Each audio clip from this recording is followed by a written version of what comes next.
Olá, vinhofóricos, tudo bem? Hoje iniciamos uma série de vídeos especiais sobre como degustar o vinho. E vamos começar por uma das partes que eu mais gosto, que é a cor do vinho. O que é que a cor do vinho consegue dizer para você muito antes de você levá-lo à boca? Fiquem ligadinhos em nosso vídeo.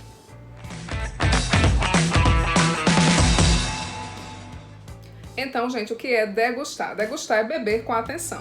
Nesse caso do vinho, você vai analisar os aspectos visuais, olfativos e de paladar desse produto. Então, eu acho que isso não é coisa de enochato nem nada, pelo contrário, eu acho que deixa a degustação ainda mais divertida, mais interessante. Então, eu acho que não apenas para o vinho, mas para qualquer outro tipo de produto, a tua experiência vai ser muito mais rica quando você já tem as informações sobre ele ou sabe como obtê-los, que é o caso do vinho. Você sabia que muito antes de levar aquele vinho maravilhoso para dentro da sua boca, você consegue obter diversas informações sobre o vinho apenas olhando para ele? Como o corpo, teor alcoólico, acidez, se aquele vinho é jovem ou se é um pouquinho mais velho, o tipo da uva muitas vezes e até se passou por barricas de carvalho. Então, primeiro passo super importante, usem taças transparentes. No mercado existem taças de diversas cores, lilás, verde, que se dizem para vinho, mas elas não são adequadas para esse primeiro passo da degustação. Porque se você tem o vidro colorido, o cristal colorido, você não vai conseguir perceber as diversas nuances de cor do teu vinho. Então, para analisar bem a cor desse vinho, eu vou colocar uma pequena quantidade de vinho na taça, cerca de 50 ml, um pouquinho menos de um terço, como vocês estão vendo aqui.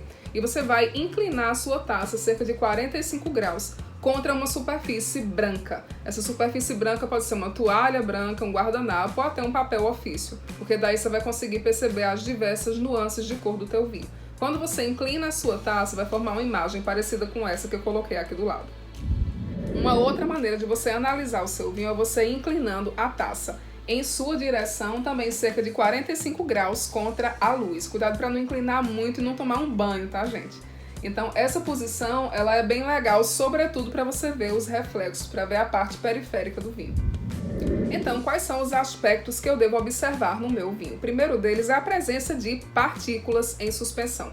Esse vinho, ele tá turvo ou tá límpido? Isso aí fala sobre a higiene desse vinho. Em geral, não se espera que vinhos um pouco mais jovens tenham partículas em suspensão ou estejam turvos. Se eles estão turvos, se eles têm partículas, isso pode indicar um defeito do vinho. Por outro lado, se você tem vinhos de guarda, vinhos um pouco mais velhos, eles podem ter partículas em suspensão. Isso aí não representa nenhum defeito desse vinho, é normal. Outra bebida que pode se apresentar um pouco mais turva e ser normal são os espumantes chamados sur-lit, ou seja, sobre borra. São aqueles espumantes onde as leveduras não são removidas após a segunda fermentação, o que dá a esse espumante um aspecto um pouco mais turvo. Outro aspecto a ser observado é o brilho desse vinho. Então, quando você inclina o vinho nessa posição, você vai perceber o brilho da sua superfície. Então, quanto mais brilhante a superfície desse vinho, mais ácido e mais jovem ele é. À medida que os vinhos vão envelhecendo, vão perdendo o seu brilho. Terceiro aspecto a ser observado é a fluidez desse vinho. Então, quando você gira o vinho na sua taça, vamos formar imagens parecidas com essas aí do lado, que são as pernas, lágrimas ou jambe, em francês. Então, isso aí te dá uma informação sobre o teor alcoólico desse vinho. Quanto mais lágrimas você tem na parede da taça, maior o teor alcoólico desse vinho.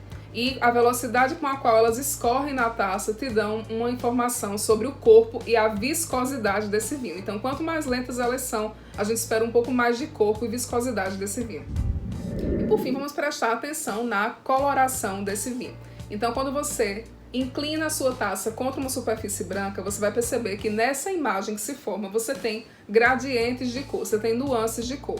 Então você tem uma cor um pouco mais escura no centro dessa imagem, que é o olho do vinho. Sim, o vinho tem olho. E uma cor um pouco mais clara na periferia dessa imagem, que é chamada de halo do vinho, podendo também ser chamada de unha, areola ou reflexos. Então, quando alguém disser para você que o vinho tem cor rubi claro com reflexos púrpura, quer dizer que ele é mais rubi no centro e na periferia um pouco mais púrpura.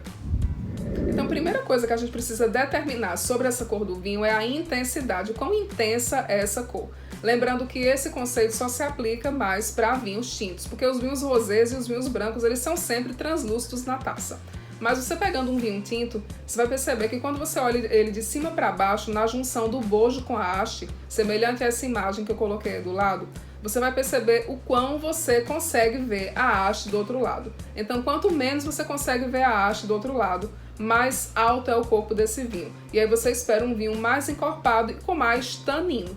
Por quê? A cor do vinho ele vem sobretudo da casca, de substâncias chamadas polifenóis. A gente sabe também que a maioria dos taninos estão nas cascas das uvas. Então, quanto mais alto é o corpo desse vinho, o que é que eu espero mais dele? Mais corpo, espero um vinho mais pesado e com mais tanino. Então, por exemplo, quando você compara as uvas Syrah e Pinot Noir, os vinhos à base de Syrah eles vão ter um corpo muito mais alto, vão ser muito mais escuros, mais opacos na taça, do que vinhos à base de Pinot Noir, que tem a casca fina. Então, prestando atenção na intensidade da cor desse vinho, você pode classificar essa cor em clara, média ou profunda. Então, quando você ouvir o termo rubi profundo, quer dizer que ele é um rubi de cor muito profunda, muito opaca, muito escura. Então, depois de determinar a intensidade da cor, você vai prestar atenção na cor propriamente dita. Então, a informação importante é que os vinhos tintos, à medida que envelhecem, vão ficando um pouco mais acastanhados, vão perdendo as suas cores. Enquanto que o vinho branco, à medida que envelhece, ele vai ganhando cor, ficando com tons mais dourados. À medida que eles envelhecem muito, eles vão convergindo na cor, vão ficando cada vez mais parecidos, tanto o tinto como o branco, ganhando uma coloração um pouco mais âmbar. Tanto é que se você pegar um vinho super velho, tipo 50 anos, pode ser até difícil de determinar se ele foi um vinho tinto ou branco no passado. É claro que, como já comentamos rapidamente, a cor não é dependente apenas da idade do vinho. Isso ela depende do tipo da uva, do processo de vinificação, do local onde ela foi plantada. Então já citamos a diferença entre os vinhos da Syrah e da Pinot Noir, que um vai ter mais cor do que o outro. E às vezes para a mesma uva você tem diferenças da coloração dependendo do local onde ela foi plantada. Se, por exemplo, você perceber a diferença entre um Chardonnay da Borgonha e da Califórnia, por exemplo, que é mais quente, vai perceber que no vinho da Califórnia você vai ter muito mais cor, tons muito mais dourados do que, por exemplo, no Chardonnay da Borgonha, que é um terroir um pouco mais frio. No entanto, algumas características gerais elas são aplicáveis à maioria dos vinhos e vão te ajudar a conhecer melhor o vinho que você está bebendo.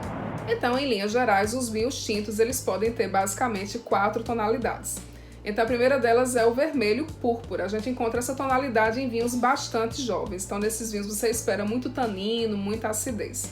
Você tem também o vermelho rubi, que continua sendo um vinho jovem, porém com um pouco mais de equilíbrio entre os taninos e a sua acidez. Você tem também o vermelho granada. Granada é uma pedra um pouco mais amarronzada. Então você tem ainda um vinho vermelho, porém com reflexos, com um pouquinho de tons castanhos. O que é que isso indica? Significa um vinho que tem algum grau de envelhecimento e os taninos um pouco mais macios. E por fim você tem o vermelho acastanhado, que é aquele vinho que continua vermelho, lógico, mas você tem um predomínio do castanho sobre aquele vermelho, tem muito mais tons castanhos. Então o que é que isso significa? Um grande envelhecimento daquele vinho. Você pode encontrar essa cor em vinhos de guarda já bastante envelhecidos, bastante evoluídos. No entanto, se você compra um vinho no supermercado 2015, 2013 e você encontra essa cor, pode devolver porque está estragada. Essa não é uma cor que a gente espera encontrar em vinhos jovens. E em relação aos halos do vinho tinto, o que é que a gente poderia comentar? Então, em relação ao halo, que é a parte periférica que nós já comentamos, quanto maior ela é, quanto mais branca ela é, mais velho é o vinho, indicando que ele está perdendo cor. Então, quanto mais jovem é o vinho, menor é aquela partezinha periférica, que você vai ter mais coloração.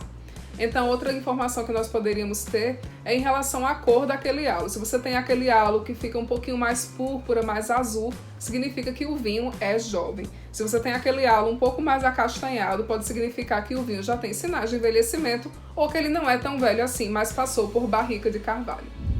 E em relação aos vinhos brancos, temos basicamente 3 tonalidades. A primeira delas é o amarelo, que chamamos de limão. Geralmente, essa tonalidade é encontrada em vinhos brancos muito jovens, geralmente de regiões mais frias, ou cujas uvas não foram colhidas completamente maduras. Então, são vinhos um pouco mais ácidos, mais jovens.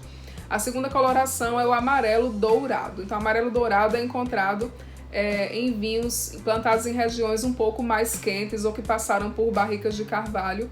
As uvas foram colhidas com um pouco mais de maturação, então você já muda a cor desse vinho.